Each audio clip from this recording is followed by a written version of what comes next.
ഒരു ദിവസം മോശ രാജാവിൻ്റെ അടുക്കൽ ചെന്ന് ഫറോ പറഞ്ഞു, ഫറോ രാജാവേ, ഞങ്ങളുടെ ജനത്തെ വിട്ടയക്കുക, എൻ്റെ ജനത്തെ വിട്ടയക്കുക എന്ന് ഞങ്ങളുടെ യഹോവ കൽപ്പിക്കുന്നു. എന്തിനാണ് പോകുന്നത്? അവരുടെ ദൈവത്തെ ആരാധിക്കണം. എവിടെ പോയി ആരാധിക്കണം? മരുഭൂമിയിൽ പോയി ആരാധിക്കണം. 3 ദിവസത്തെ ദൂരത്തിനകത്ത് പോകണം. അപ്പോൾ രാജാവ് ഒരു ചോദ്യം ചോദിച്ചു, നിങ്ങളുടെ ദൈവം യഹോവ എന്ന് പറയുന്നത് ആരാ? അയാൾ പറയുന്നത് കേൾക്കേണ്ടി ഞാൻ ആ ദൈവം ആരാണ്? മോശയ്ക്ക് മറുപടിയൊന്നും ഇല്ലായിരുന്നു. അവൻ്റെ അങ്കലാപ്പ്, അവൻ്റെ വെപ്രാളമൊക്കെ ദൈവം കണ്ടു കാണും. ദൈവം അന്നേരം മനസ്സിനകത്ത് ഇങ്ങനെ പറഞ്ഞു കാണും, ഫറവോൻ, നിൻ്റെ ചോദ്യം ഞാൻ എൻ്റെ മനസ്സിനകത്ത് കുറിച്ചിടുകയാണ്. ഒരു ദിവസം ഞാൻ എവനിലൂടെ നിനക്ക് മറുപടി തരാം എന്ന് ദൈവം മനസ്സിൽ നിശ്ചയിച്ചു കാണും. ദൈവത്തിന് കുറിച്ചിടേണ്ട ആവശ്യമൊന്നുമില്ല കേട്ടോ, ഞാൻ മാനുഷികമായ ഭാഷയിൽ പറയുകയാണ്. അതുകൊണ്ട് മോശ ഇനി പോരുന്നു, നിരാശനായിട്ട് പോരുന്നു. ശരിയായിട്ടുള്ളൊരു മറുപടി പറയാനില്ലായിരുന്നു. അവനൊരു വടിയിട്ടു, അത് പാമ്പായി. അവരുടെ മന്ത്രവാദികൾ വിട്ടു, അതും പാമ്പായി. ഇതിനെ മെഴുങ്ങിയെങ്കിലും രണ്ടും നടന്നില്ലയോ? വലിയ കാര്യങ്ങളൊന്നും സംഭവിച്ചില്ല.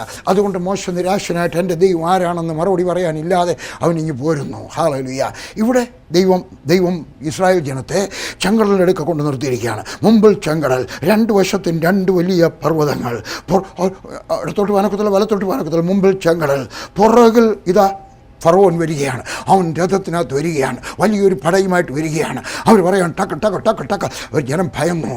അപ്പോൾ ദൈവം മോശയോട് പറഞ്ഞു, മോശേ, നിൻ്റെ കയ്യിലൊരു വടിയില്ലയോ? വേദപുസ്തകം പറയുന്നു അത് മോശയുടെ വടിയായിരുന്നു. എന്നാൽ ഒരു ദിവസം ദൈവത്തിൻ്റെ സന്നിധാനത്തിൽ ഇട്ട് കഴിഞ്ഞപ്പോൾ പിന്നെ അത് മോശയുടെ വടിയല്ല, ദൈവത്തിൻ്റെ വടിയായി. വേദപുസ്തകം പറയുകയാണ്, മോശ ദൈവത്തിൻ്റെ വടിയും എടുത്തുകൊണ്ട് പോയി. ഞാൻ ചോദിക്കുകയാണ്, നിൻ്റെ ജീവിതം നീ ദൈവത്തിന് സമർപ്പിച്ചതാണോ? ആണെങ്കിൽ നിൻ്റെ ജീവിതം നിൻ്റെ ജീവിതമല്ല, നിൻ്റെ ഭർത്താവ് നിൻ്റെ ഭർത്താവല്ല, നിൻ്റെ ഭാര്യ നിൻ്റെ ഭാര്യയല്ല, നിൻ്റെ വണ്ടി നിൻ്റെ വണ്ടിയല്ല. നീ ദൈവത്തിന് സമർപ്പിച്ചതാണെങ്കിൽ ഇത് നീ എൻ്റേതെന്ന് പറയരുത്, കർത്താവ്യ നിൻ്റേതാ. പക്ഷേ ഒത്തിരി പേരും മക്കളെ സമർപ്പിച്ച് കഴിഞ്ഞാലും ദൈവം വിളിക്കുന്നുണ്ടെ പറഞ്ഞയക്കത്തില്ല. ഭർത്താവ് പോകണമെന്ന് പറയുമ്പോൾ അച്ചായം പോകണ്ട, ഇവിടെ താമസിച്ചാൽ മതി, നമുക്ക് കേരളം വിട്ടെങ്ങും പോകണ്ട. ഇല്ല, സമർപ്പിച്ചെങ്കിൽ മോശ ദൈവത്തിൻ്റെ വടിയും എടുത്തുകൊണ്ട് പോയി. ദൈവം പറഞ്ഞു, മോശേ, നിൻ്റെ വടിയുണ്ടോ? ഉണ്ട്. പറഞ്ഞ ആ വടി അങ്ങോട്ട് നീട്ടിയാട്ടെ. ഹല്ലേലൂയ. ഞാൻ നിങ്ങളുടെയൊക്കെ പറയുന്നു, നിങ്ങളുടെ വടി ഉണ്ടായിരിക്കണം. എന്താണ് വടി? ദൈവത്തിൻ്റെ അഭിഷേകത്തെ കാണിക്കുന്നു. എന്താണ് വടി? പരിശുദ്ധാത്മാവിനെ കാണിക്കുന്നു. എന്താണ് വടി? ദൈവത്തിൻ്റെ അധികാരത്തെ കാണിക്കുന്നു. അതാണ് വടി. മിലിറ്ററി ഓഫീസേഴ്സിനൊക്കെ വടിയുണ്ട്, എല്ലാവർക്കും ഇല്ല, പട്ടാളക്കാർക്ക് ആർക്കും ഇല്ല കേട്ടോ. അവർ പരേഡിനൊക്കെ കൊണ്ട് നടക്കും, അല്ലെങ്കിൽ അവർ ഓഫീസേഴ്സിന് മാത്രമേ ഉള്ളൂ. മോശമെടുക്ക പറഞ്ഞതിൻ്റെ വടിയില്ലയോ? ഉണ്ട്. എൻ്റെ വടിയില്ലയോ? ഉണ്ട്. അവർ കാര്യം ചെയ്തിട്ട് വടിയെടുത്ത് നീട്ടിയാട്ടെ. ഇനിയും പറയുന്നത് കേട്ടാട്ടെ. നിൻ്റെ മുമ്പാകെ ചെങ്കടൽ വന്നു കഴിയുമ്പോൾ നിലവിളിക്കുകയല്ലേ ആവശ്യം? പിന്നെയോ ദൈവം തന്നിരിക്കുന്ന പരിശുദ്ധാത്മാവിനെ ഉപയോഗിക്കണം, നിൻ്റെ നാക്കിനെ ഉപയോഗിക്കണം, നിൻ്റെ വാക്കുകളെ ഉപയോഗിക്കണം. നീ ആ കടലിനെ 2ആക്കി തിരിക്കണം. ഹല്ലേലൂയ. ഉപയോഗിക്കുക പരിശുദ്ധാത്മ. ഇന്ന് അനേകം പേരും നെഞ്ചത്തടിക്കുകയാണ്, അനേകം പേരും പ്രാർത്ഥിക്കുകയാണ്. എന്തോ പ്രാർത്ഥിക്കുന്നത്? കർത്താവേ, തിരികമാണെങ്കിൽ എൻ്റെ അച്ചായൻ സുഖമാകട്ടെ. അല്ല, കൽപ്പിക്കുക. മോശ വടിയെടുത്ത് നീട്ടി. അപ്പോൾ എന്ത് സംഭവിച്ചെന്നറിയാം? പലരും പറയുന്നത് കടൽ 2ആയി. ഇല്ല, കടൽ 2ആയില്ല. വേദപുസ്തകം വായിച്ചാട്ടെ. മോശ അന്നേരം എന്തെടുത്തു? മോശ നെഞ്ചത്തടിച്ചില്ല. എൻ്റെ ദൈവമേ, നീ പറഞ്ഞത് ഞാൻ അനുസരിച്ചല്ലോ, എന്തായി കടൽ 2ആവാത്ത? എൻ്റെ വഴി അവൻ ചോദിച്ചില്ല. അവനറിയാമായിരുന്നു, ഞാൻ ചെയ്യാനുള്ളത് ഞാൻ ചെയ്യും, ഇനി ദൈവം ചെയ്യാനുള്ളത് ദൈവം ചെയ്യട്ടെ. മോശ പോയി ഉറങ്ങി. വേദപുസ്തകം പറയുകയാണ്, രാത്രിയായ സമയത്ത് ഒരു കാറ്റ് വന്നു. ആ കാറ്റ് കടലിനെ 2ആക്കി. കാറ്റ് അടിച്ചടിച്ച് 2ആക്കി. ഹല്ലേലൂയ. വിശ്വസിക്കുന്നവൻ ഓടിപ്പോകത്തില്ല എന്ന് വേദപുസ്തകം പറയുന്നു.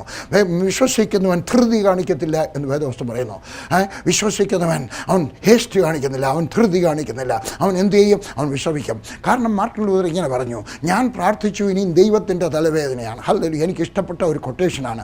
ഞാൻ പ്രാർത്ഥിച്ചു, ഇനിയും ദൈവത്തിൻ്റെ തലവേദനയാണ്. എൻ്റെ മകൻ രോഗിയാണോ? ആ ദൈവത്തിൻ്റെ തലവേദനയാണ്. എൻ്റെ സുവിശേഷ വേലക്കാരെ അടിക്കാൻ വരുന്നോ? ആ ദൈവത്തിൻ്റെ തലവേദനയാണ്. സുവിശേഷ വേലക്കാർക്ക് സഹായിക്കാൻ എൻ്റെ ഈ പണമില്ലയോ? അതിനും ദൈവത്തിൻ്റെ തലവേദനയാണ്. ഒരിടത്ത് ചർച്ച പണിയാനായിട്ട് ഞാൻ കല്ലിട്ടു, ഇനിയും ബാക്കി പണിയാൻ രൂപ കൊടുക്കാൻ എൻ്റെ ഈ പൈസയില്ല. അത് ദൈവത്തിൻ്റെ തലവേദന, എൻ്റെ തലവേദനയല്ല. അതുകൊണ്ട് എന്തെടുത്തു? മോശ പോയി കിടന്നുറങ്ങി. രാത്രി കാറ്റ് വന്നു. ആ കാറ്റ് സാവധാനത്തിൽ കൊള്ളിളക്കം ഉണ്ടാക്കി. അപ്പോൾ മോശ വേണമെങ്കിൽ വിചാരിക്കായിരുന്നു, അയ്യോ എന്തോ ഒരു പോരാട്ടം. അല്ല, എല്ലാത്തിനും പിശാചിൻ്റെ പോരാട്ടമായിട്ട് പറയരുത്, ദൈവത്തിൻ്റെ പ്രവർത്തനമായിരിക്കാം. അവൻ കാത്തിരുന്നു.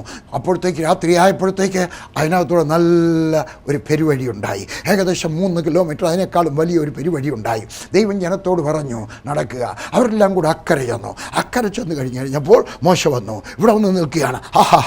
സന്തോഷം. രാജാവിന്, ഫറവോന് ഭയങ്കര സന്തോഷം. എന്താ കാര്യം? ഇതാ ഒരു പെരുവഴി, ഇതാ ശത്രുക്കൾ അക്കരെ നിൽക്കുന്നു. ഞാൻ ഇതിനകത്തൂടെ കയറിപ്പോകും, ഞാൻ അക്കരെ ചെന്നവരെ പിടിക്കും, എന്നിട്ട് ഞാൻ തിരിച്ചു കൊണ്ടുവരും. അവൻ പട്ടാളക്കാരൊക്കെ പറഞ്ഞു, ആകെ മുമ്പോട്ട് പോവുക. പട്ടാളത്തിലെ ഹിന്ദിയിലെ കമാൻഡാണ്. ആകെ മുമ്പോട്ട് പോവുക. അവരെല്ലാവരും കൂടെ മുമ്പോട്ട് വന്നു. അപ്പോഴത്തെ അപ്പോഴത്തേക്ക് മോശയുടെ അടുക്കൽ ദൈവം പറഞ്ഞു, മോശെ നിൻ്റെ കൈ നീട്ടുക. ആദ്യം വടി നീട്ടി, പിന്നെ കൈ നീട്ടുക. ദൈവം പറയുന്നത് ചെയ്താൽ മതി, ദൈവം പറയാത്തത് ചെയ്യാൻ പാടില്ല. മോശ പിന്നീട് അബദ്ധം കാണിക്കുന്നുണ്ട്. ഈ അബദ്ധം നമുക്ക് പറ്റരുത്. നമ്മൾ കഴിഞ്ഞ ദിവസത്തെ ട്രഡീഷൻ അനുസരിച്ചിട്ടായിരിക്കരുത് ദൈവത്തെ അനുസരിക്കുന്നത് കേട്ടോ. ഒന്നുകൂടെ പറയട്ടെ, കഴിഞ്ഞ കാലത്തുണ്ടായ ട്രഡീഷൻ അനുസരിച്ചായിരിക്കരുത്. ഇന്നലെ വടി നീട്ടി ദൈവം പറഞ്ഞപ്പോൾ ഇന്ന് കൈ നീട്ടിയാൽ മതി. അവൻ കൈ അങ്ങോട്ട് നീട്ടി. അപ്പോൾ എന്ത് സംഭവിച്ചെന്നറിയാമോ? ഈ വെള്ളം രണ്ട് വശത്തൂടെയും വന്ന് ഫറവോനെ അങ്ങ് മൂടി. ഫറവോനും സൈന്യവും ഈ വെള്ളത്തിനകത്ത് അങ്ങ് മുങ്ങി. ഞാനിങ്ങനെ കേട്ടിട്ടുണ്ട്, സ്കൂളിൽ പഠിക്കുന്ന കാലത്ത് ആരെങ്കിലുമൊക്കെ മുങ്ങി മരിക്കുന്ന സമയത്ത്, അന്ന് ഞങ്ങളുടെ നാട്ടിലൊക്കെ ചിലരൊക്കെ വെള്ളത്തിനകത്ത് മുങ്ങി മരിക്കാം. കാരണം ഞങ്ങളുടെ നാട്ടിലുള്ളവർക്ക് ആർക്കും നീന്താൻ അറിയത്തില്ല. ചിറയിൽ കുളിക്കാൻ പോകുമ്പോൾ അല്ലെങ്കിൽ വേറെ എവിടെയെങ്കിലുമൊക്കെ ആറ്റിൽ പോകുന്ന സമയത്ത് പലരും മുങ്ങി മരിക്കും. ആ സമയത്ത് ഞാൻ കേട്ടിട്ടുണ്ട്, ഒരാൾ 3 പ്രാവശ്യമാണ് മുങ്ങി പൊങ്ങുന്നത്. മുങ്ങുന്നു, പിന്നെ പൊങ്ങുന്നു, പിന്നെയും മുങ്ങുന്നു, പിന്നെയും പൊങ്ങുന്നു, പിന്നെയും മുങ്ങുന്നു, പിന്നെയും പൊങ്ങുന്നു, പിന്നെ മുങ്ങിയാൽ പിന്നെ പൊങ്ങി വരത്തില്ല. അപ്പോൾ എൻ്റെ വിചാരം ഇങ്ങനെയാണ്, ഈ ഫറവോൻ മുങ്ങി മേലോട്ട് വന്ന സമയത്ത് മോശ ഇവിടെ നിൽക്കുകയാണ്. മോശ വിളിച്ചു കാണും ഫറവോനെ. മോശയ്ക്കൊരു പ്രത്യാശ, എനിക്ക് രക്ഷപ്പെടാൻ മാർഗമുണ്ടോ? മോശ എനിക്ക് രക്ഷപ്പെടാൻ മാർഗമുണ്ടോ? മോശ പറഞ്ഞു കാണും, ഇല്ല, രക്ഷയുടെ സുവിശേഷവുമായിട്ട് ഞാൻ നിൻ്റെ വീട്ടിൽ പല പ്രാവശ്യം വന്നു, പക്ഷെ നീ കേട്ടില്ല. ഇനിയും പറയുന്നത് കേട്ടാട്ടെ, ദൈവദാസന്മാർ നിൻ്റെ വീട്ടിൽ രക്ഷയുടെ സുവിശേഷവുമായിട്ട് വീണ്ടും വീണ്ടും വരുമ്പോൾ അവരെ തിരസ്കരിച്ചാൽ പിന്നെ നിനക്ക് ശിക്ഷയായിരിക്കും ഉണ്ടാകുന്നത്. ദൈവദാസന്മാർ സുവിശേഷമായിട്ട് വരുമ്പോൾ ടി വിക്കകത്ത് വരുന്ന സമയത്ത്, നിൻ്റെ വീട്ടിൽ വേദപുസ്തകമായിട്ട് വന്ന് കയറുന്ന സമയത്ത് നീ അത് കേട്ടാൽ നിനക്ക് നല്ലതാണ്.